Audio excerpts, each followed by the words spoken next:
수연서만 하겠습니다. 제가 며칠 전에 의사들도 대선 보이콧에 동참하라 했더니만 김문수가 의사협회 찾아가서 사과했지요. 그런데 지금 이재명이가 이제 공공의대를 한 3개쯤 늘리고 일반 의대도 하나 더 신설해서 결국 전국에 의대 4개를 늘리겠다는 거예요. 자, 의대를 갑자기 4개로 늘리게 되면 이것이 바로 의사들 정원이 되는 거죠. 그래서 취지는 낙후된 지역에 공공의대를 세우겠다 이렇게 말했죠. 이 말은요, 좌파들의 단골론입니다. 문재인 때도 공공의대 세운 데가 의사들 파업하고 난리가 났죠. 근데 그 공공의대생들을 각 지역에 특화시켜서 지역 도지사 등이 추천하고 이렇게 해서 입학한다 이런 이야기까지 나왔지요.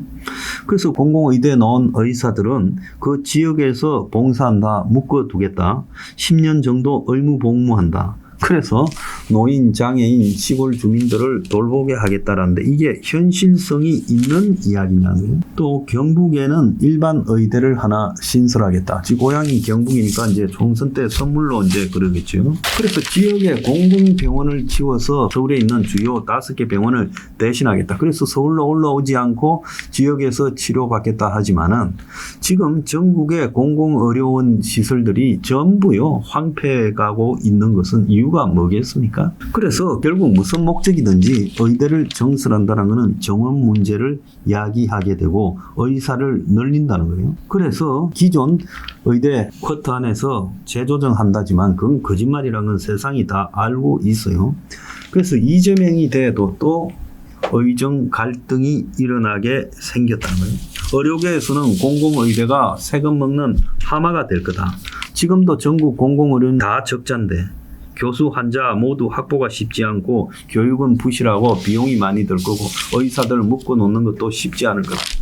그래서 이제 이재명의 성남 의료원 문제를 많이 지적을 하고 있지 않습니까? 그래서 의료원에 공공만 붙이면 무조건 좋은 거다라는 좌파식 사고가 또 다른 재앙을 갖다가 지금 예고하고 있다는 거예요. 의사 정원은요, 기존에 있는 의료 문제, 그러니까 공공의료가 지금 황폐해지고 있는 문제들, 응급의료라든지 또 산소 내외 주요 핵심과들이 황폐해지고 있는 문제, 이런 부분에 대해서는 한마디로 거기에 따르는 각종 책임을 들어주고 또 더 나아가서 제대로 의료수가를 현실화해주고 그런 방식으로 해결해야지 이 문제를 공공의대를 늘려가지고 해결하겠다는 건 지극히 사회주의적인 방식이고 또 의사들의 반발을 초래할 뿐이라는 거죠. 이재명이 돼봤자 또 의사 파업하게 생겼어요.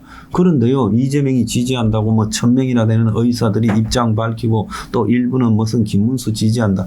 도대체 의사들이 왜 이렇게 간 쓸개가 빠진 거예요? 정신 똑바로 차리세요. 또 이재명이 당선돼도 의정 갈등이 일어나서 또 파업하게 될 거예요. 자, 미국에 지금 백신을 둘러싸고 굉장히 좀 흥미로운 상황 전개가 되고 있어요. 이 부분을 우리도 잘 받아들여야 될 거라고 보는데 미국의 FDA가요, 지금 백신은 고령층 고위험군만 맞으라고 지침을 변경했어요. 그래서 고위험군이라고 하면 천식암, 만성 심장질환, 당뇨병 같은 기저질환을 앓고 있는 사람만 맞아라.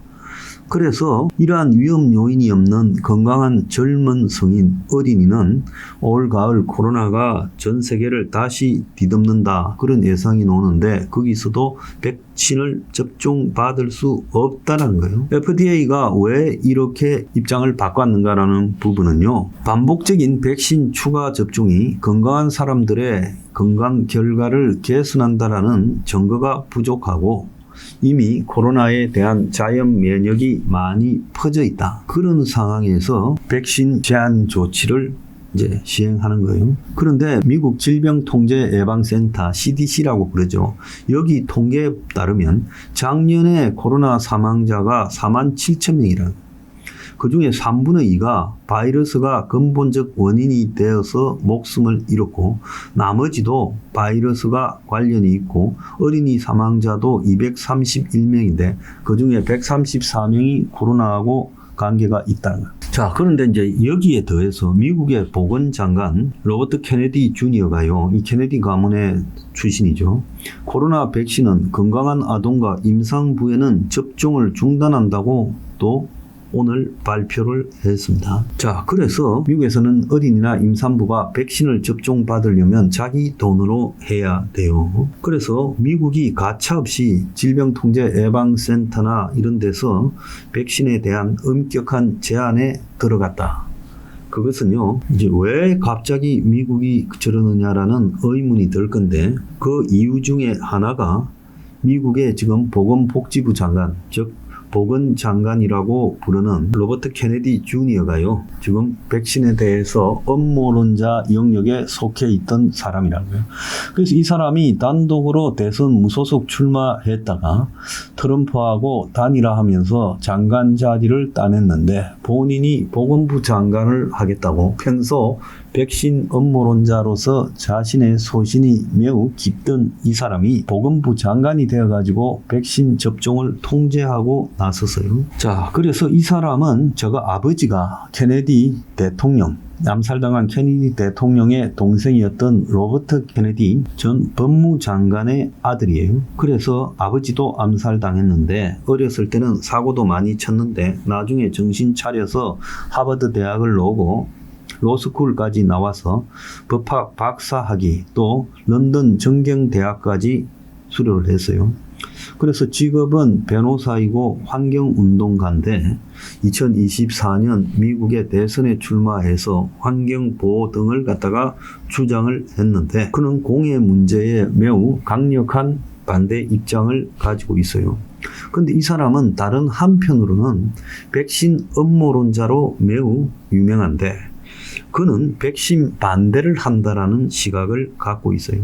그래서 코로나 당시에도 이 사람이 백신 접종 의무화 반대 운동을 이끌었고, 정부가 과도하게 방역 규제 정책을 하는데도 반대를 했고, 그래서 미국 주류 언론들은 케네디 보건장관을 백신 음모론자라고 비판했고, 민주당도 그렇게 치부하고 있어요.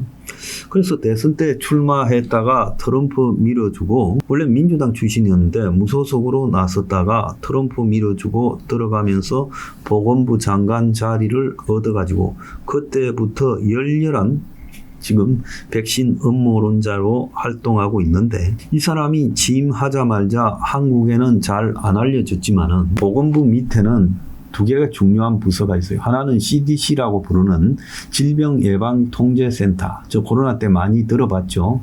다른 하나는 FDA라고 식품의약국.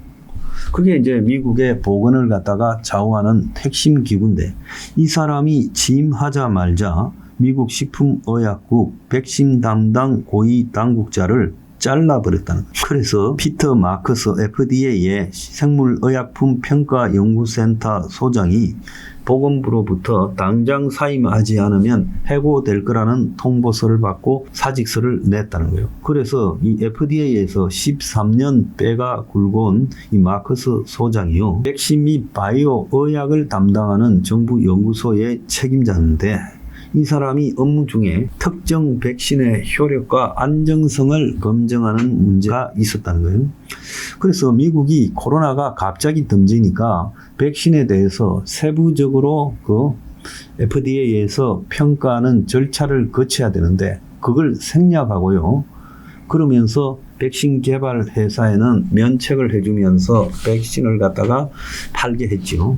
그래서 어마어마한 돈을 벌었어요. 그래서 마커스 소장이라는 사람이 코로나 시기에 백신 개발을 촉진시킨다는 목적하에 정부 규제를 간소화하고 또 정부에서 엄청난 자금을 모아서 백신을 사게 했어요. 그래서 장관의 지시에 의해서 억지로 사직서를 내게 된 마커스 소장이요, 케네디 보건장관이 허위 정보와 거짓말에 복종하기를 원한다고 들이받았어요. 진실과 투명성을 외면하고 자신의 잘못된 정보와 거짓말에 대한 복종 확인을 요구하고 있다. 그래서 이것이 엄청난 과학과 의료계의 공격이 될 것이다 라고 했어요. 자, 그래서 트럼프가 처음에는 이 코로나 꼭 백신 맞을 필요가 없다고 좀 부정적으로 이야기하고 코로나를 좀 우습게 여기다가 미국이 시급을 했죠. 그런데 백신 음모론자를 지금 보건부 장관에 앉혀가지고 저렇게 지금 시끄럽게 만들고 있어요. 이런 걸 보면 미국이라는 나라가 얼마나 웃기냐. 어떻게 보면 케네디 보건부 장관은 자기가 보건부 장관을 꿰차서 평소 자신의 생각에 반대되는 정책을 해온 미국 보건부 당국자들, CDC나 FDA 관계자들을 다 내쫓아버리겠다. 백신은 사기다. 그건 이제 입증하기 위해서 대선 출마했고 트럼프한테 광팔아가지고 보건부 장관을 얻어가 실제 자신의 백신 음모론을 입증하는데 지금 노력하고 있습니다. 근데 여기에 케네디 장관을 일방적으로 나무랄 수 없는 게 미국이요. 백신을 개발하는 과정에서 안정성을 검증하지 않고요. 그냥 허가를 내줬지요. 그리고 책임을 면책시켜 줬습니다. 그러니까 백신 만드는 회사들은 실제로 8년, 10년씩 걸린다는 백신 개발 과정을 단축해서 6개월 만에 뚝딱 백신을 만들어 가지고 검증 없이 그야말로 미국의 국민들을 상대로 놨고 또 한국에도 놨죠. 한국도 전부 미국 백신 맞았잖아요. 국산 백신은 다 폐기 처분됐고 몇 조 날렸죠. 그런데 미국 백신을 가지고 한국도 지금 백신 회사의 책임을 면책시켜주고 백신이 안전하다라고 맞으라고 강요했고 또 백신 안 맞은 사람에 대해서는 여러 가지 차별 조치를 하려고 했죠. 그래서 제가 행정소송까지 내지 않았습니까? 그래서 백신 안 맞은 사람들은 지금 마트나 백화점도 출입 금지 시키겠다. 지금 그런 시도를 하다가 제가 행정소송을 내고 이러면서 이제 물러섰지요. 그래서 지나치게 백신 맞는 논, 또 더 나아가가지고 백신에 대해서 효과가 제대로 누구도 검증하지 않고 마치기 시작했다. 그래서 한국에도요, 지금 수만 명이 백신에 대한 피해를 호소하고 그중에 수천 명은 아예 백신 때문에 죽었다고 정부를 상대로 아직도 싸우고 있지 않습니까? 그럼 다시 코로나가 이제 번져 오는데 이 상황에서 우리가 겪었던 그 논란을 다시 반복해야 되느냐? 아니면 이번에 시간이 있을 때 백신에 대해서 어떤 기준을 엄격하게 두고 검증받도록 해야 되는 거냐. 그래서 미국에는요, 그야말로 고령에 중병이 있는 기저 환자 빼고는 백신을 못 맞게 지금 하고 있고 맞으려면 너 돈으로 맞아라. 이렇게 지금 하고 있는 거예요. 그래서 미국에서 지금 백신에 대한 엄격한 통제가 이루어지고 있다. 코로나가 재등장하는 국면에서 굉장히 아이러니가 발생하고 있습니다.